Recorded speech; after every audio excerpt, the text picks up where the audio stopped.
কথায় আছে প্রতিটি ছবি হাজারটা শব্দের চেয়ে শক্তিশালী, যেখানে প্রতিটি ফ্রেম বলে নানা গল্প, যেখানে থেকে দাঁড়ায়। আমি আলিকা মোহাম্মদ শফিক আপনাদের নিয়ে আসলাম সেই হাজারো গল্পের আতুরঘর ছবি মেলা একাদশে। 5টা ভেন্যু, 8টা প্রদর্শনী। সর্বপ্রথম আমরা দেখতে আসিছি বাংলাদেশ শিল্পকলা একাডেমিতে। ভিডিও আর্টটি দেখতেছে, যেটার নাম করাচি লা জামিয়া।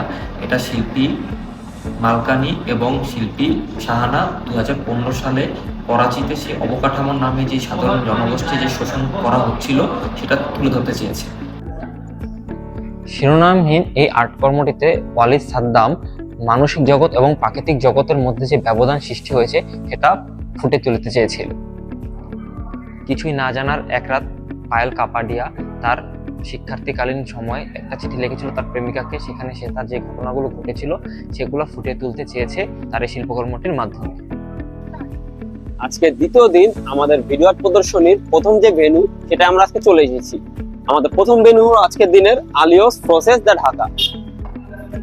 দ্য নিউজ শিরোনামের এই ভিডিও আর্টটি দ্বারা আর্টিস্ট পাকিস্তান এবং ইন্ডিয়া একটি নিউজ দুইভাবে রিপ্রেজেন্ট করতেছে সেই দিকটি ফুটিয়ে তুলতে চেয়েছে। The distance from here video আর্টটি দ্বারা আর্টিস্ট ভিসা অফিসে অবস্থানরত যেই মানুষগুলো রয়েছে যারা আসলে ভিসা পাবে কি পাবে না এর এক অনিশ্চয়তায় ভুগে সেই হতাশাটা ফুটিয়ে তুলতে চেয়েছে। এই ভিডিও আর্টটি দ্বারা আর্টিস্ট একটি দেশের রাজনীতিবিদ, জার্নালিস্ট যখন সত্য বলে তখন তাদের ঘুম থেকে নানা প্রহসনের যে শিকার হতে হয় সেই দিকটি ফুটিয়ে তুলেছে। আজকের দিনে আমাদের দ্বিতীয় গন্তব্য হচ্ছে দৃকপাট ভবন।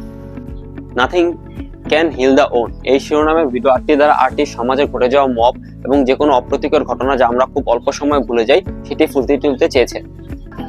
শিল্পী বাসেল এবং শিল্পী আবু দুজন মিলে গাজায় যে মর্মান্তিক ঘটনাটা ঘটতেছে বা এই যে সাধারণ মানুষকে যে হত্যা থেকে শুরু করে যেই অপ্রীতিকর যে একটা সিচুয়েশন বা এই যে ডিভাস্টেটিং যে একটা সিচুয়েশন সৃষ্টি হয়েছে তখন সাধারণ মানুষের যে বাজে অবস্থা সেটাই শিল্পী আসলে তার এই ভিডিও আর্টটি দ্বারা ফুটিয়ে তুলতে চেয়েছে। আজকের দিনে আমাদের তৃতীয় ভেন্যু ছিল বাংলাদেশ জাতীয় জাদুঘর এবং এখন আমি অবস্থান করছি আমাদের সর্বশেষ ভেন্যু মানিক মিয়া এভিনিউতে। কিন্তু দুঃখের বিষয় হচ্ছে যে আমরা এই দুই জায়গায় কোনো ভিডিও আর্ট পাইনি, বাট কিন্তু এখন পর্যন্ত আমাদের দেখা যে ভিডিও আর্ট গুলো ছিল সেখান থেকে একটাই উপলব্ধি, ভিডিও আর্ট আমাদের চিন্তার জায়গাকে অন্য এক লেভেলে নিয়ে যায়।